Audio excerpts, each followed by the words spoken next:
செங்குன்றத்தில் தமிழக வெற்றிக் கழகம் சார்பில் வக்ஃப் சட்ட திருத்தத்தை நிறைவேற்றிய மத்திய அரசினை கண்டித்து கண்டன ஆர்ப்பாட்டம்.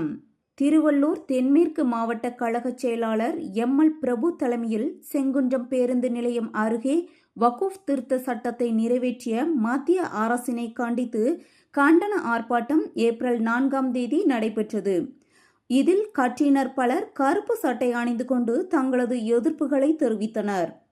பறிக்காதே பறிக்காதே, இஸ்லாமியர்களின் உரிமைகளை பறிக்காதே என கண்டன கோஷங்களில் அடங்கிய பதாதைகளை கைகளில் ஏந்தியபடி கண்டன முழக்கங்களை எழுப்பி ஆர்ப்பாட்டத்தில் ஈடுபட்டனர்.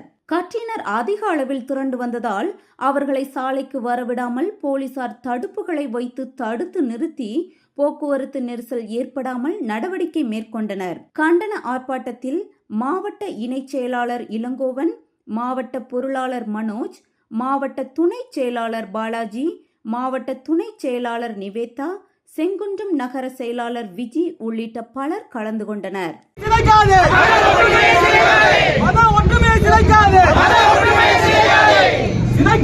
சிதைக்காதே